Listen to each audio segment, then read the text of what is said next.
श्री स्वामी समर्थ. बाळा, आजच्या संदेशाला तू पाहून दुर्लक्ष करू नकोस.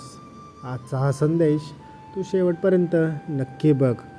आजच्या या संदेशातून तुला महत्त्वाचं काहीतरी ऐकायला भेटणार आहे. त्यामुळे आजच्या या संदेशाला तू पाहून दुर्लक्ष करू नकोस. आजचा हा संदेश तू शेवटपर्यंत नक्की बघ. त्या अगोदर तू जर का या चॅनलवरती नवीन असशील तर आत्ताच सबस्क्राईब करून घे. या चॅनलवरती तुला असेच रोजचे स्वामींचे संदेश ऐकायला आणि बघायला भेटणार आहेत. त्यामुळे तू या संदेशाला आजच्या पाहून दुर्लक्ष करू नकोस. आजचा हा संदेश तू शेवटपर्यंत नक्की बघ. त्या अगोदर तू या चॅनलला सबस्क्राईब करून घे आणि कमेंट बॉक्समध्ये श्री स्वामी समर्थ असे 3 वेळा लिहायला शिक. असं कमेंट बॉक्समध्ये 3 वेळा तू लिही.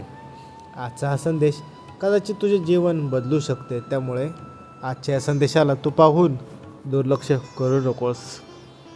स्वामी सांगतात, माणसाच्या जीवनामध्ये दररोज त्याला हवा असा दिवस कधीही घडत नाही. लक्षात ठेवा, आज तुमच्यासारखे मनाचे घडेल, उद्या कदाचित तुमच्या मनाच्या विरुद्धसुद्धा घडू शकते. नियतीचा हा खेळ आहे. आजचा दिवस आनंदाचा असला तर उद्याचा दुःखाचा हा येतोच. आणि उद्याचा जर का दुःखाचा आला याचा अर्थ असा नाही की परवाचा दिवस देखील दुःखाचा असेल. कदाचित परवाचा दिवस हा तुमच्यासाठी आनंदाचा असेल. परवाचा दिवस काहीतरी नवीन घेऊन येईल. त्यामुळे नेहमी लक्षात ठेवा, प्रत्येक दिवस हे सारखे नसतात. प्रत्येक दिवस हे आपल्याला नवीन वेगळं काहीतरी दाखवत असतात. त्यामुळे आज तुमच्या जीवनामध्ये काही चुकीचे घडले म्हणून तुम्ही दुःखी उदास होऊन बसू नकात. आज तुम्हाला जास्त त्रास झाला, दुःख झाले म्हणून शांत निराश होत बसू नकात. लक्षात ठेवा, उद्याचा दिवस हा नक्कीच तुमच्यासाठी चांगला असू शकतो. उद्याच्या दिवशी कदाचित तुमच्या मनासारखे सर्व गोष्टी घडू लागतील. फक्त तुम्ही हार बांधू नका, अशा निराश हताश होऊन बसू नकात. लक्षात ठेवा, जो माणूस निराश हताश होऊन बसतो तो माणूस आयुष्यात कधीही पुढे जाऊ शकणार नाही. त्यामुळे नेहमी लक्षात ठेवा, प्रत्येक दिवस हे सारखे नसतातच.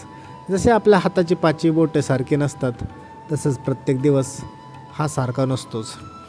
प्रत्येक माणसाच्या जीवनामध्ये चढउतार हे असतातच. आज आपल्या जीवनामध्ये दुःख आहे, संकट आहे, याचा अर्थ असा नाही की उद्या पण आपल्या जीवनामध्ये दुःख आणि संकटच असेल. कदाचित उद्या आपल्या जीवनामध्ये आनंदाचा असू शकतो. आणि आज तुमचा दिवस आनंदाचा आहे म्हणून असं नाही की उद्या पण तुमचा दिवस आनंदाचा असेल. त्यामुळे जास्त फार गोष्टींचा विचार करायचा नाही. मावळत्या सूर्याबरोबर दिवसभराचे टेन्शन हे सोडायचे असते आणि उगवत्या सूर्याबरोबर रोजच्या दिवसाची नवीन चांगल्या ऊर्जेने सुरुवात करायची असते. लक्षात ठेवा, प्रत्येक काळ्या रात्रीनंतरनं उजेड हा पडतच असतो. रात्रीनंतरनं अंधार हा होतोच.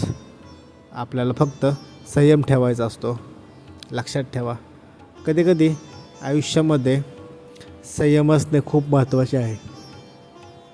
आपला संयम हे खूप महत्त्वाचे कारण आहे. आपल्या जीवनामध्ये ज्या काही गोष्टी घडतात त्या सर्वांना आपला संयम खूप महत्त्वाचा आहे. लक्षात ठेवा, परिस्थिती आपल्या विरुद्ध असेल तर परिस्थिती शांत होईपर्यंत संयमाने वागलं पाहिजे. धीर सोडला नाही पाहिजे. लक्षात ठेवा, आपण आपल्या संकटामध्ये जेव्हा कोणत्या असतो किंवा दुःखात असतो, आपण त्यावेळीच काहीतरी चुकीचा निर्णय हा घेत असतो. अशी वेळच खूप घातक असते. त्यापेक्षा लक्षात ठेवा, किती दुःख संकट आले तर त्याला खंबीरपणे भक्कमपणे सामोरे जायचे असते. त्याला आपण प्रामाणिकपणे सामोरे जायचे असते. लक्षात ठेवा, परिस्थिती किती वाईट असली, किती विपरीत असले तरी आपल्याला आपला ते संयम हा सोडता नाही आला पाहिजे. तो तसाच ठेवता आला पाहिजे. कदाचित तुम्हाला असे वाटेल की आत्ता सर्व काही संपलं आहे, आता काहीच होऊ शकत नाही आणि तुम्ही काहीतरी चुकीचा निर्णय घ्याल. पण थोडा वेळ धीर धरून शांत राहिले की त्या प्रत्येक संकटातून आणि दुःखातून आपल्याला मार्ग हा सापडतच असतो. आपल्याला फक्त तो मार्ग ओळखता आला पाहिजे. ज्या व्यक्तीला तो मार्ग दिसतो, तो व्यक्ती त्या दुःखातून आणि संकटातून नक्कीच बाहेर येतो आणि त्याला त्या संकटातून बाहेर यायला फार काळ वेळ लागत नाही. त्यामुळे नेहमी लक्षात ठेवा, परिस्थिती कशी असली तरी आपल्याला आपल्यामधील संयम टिकून ठेवता आला पाहिजे, शांतपणे विचार करता आला पाहिजे.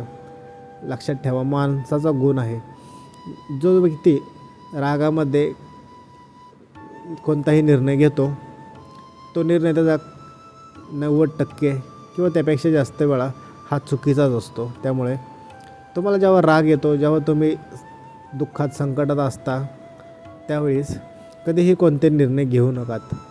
कारण की रागात आणि क्रोधात घेतलेले निर्णय हे जवळपास चुकतातच. त्यामुळे नेहमी लक्षात ठेवा, रागामध्ये कोणताही निर्णय घेऊ नका. या उलट रागामध्ये शांत आणि संयम ठेवणं खूप महत्त्वाचे आहे.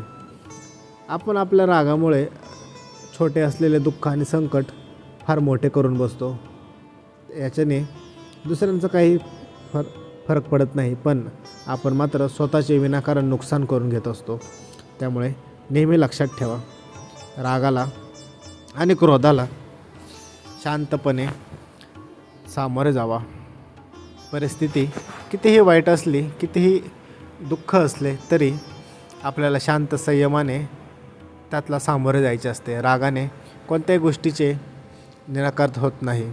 कोणत्याही गोष्टीचा मार्ग रागातून निघत नसतो. मार्ग निघतो तो आपल्या शांत आणि संयमी स्वभावानेच. त्यामुळे परिस्थिती किती जरी वाईट असली, कितीही तुमच्या विपरीत घडत असलं तरीही तुम्ही रागाला जाऊ नकात. तुम्ही शांत संयमानेच विचार करत चला. लक्षात ठेवा, आपली परिस्थिती बदलायला फार वेळ लागत नाही. प्रत्येक व्यक्तीची परिस्थिती ही बदलतच असते. आपल्याला फक्त ते परिस्थिती बदलेपर्यंत शांत संयम दाखवून राहायचे असते.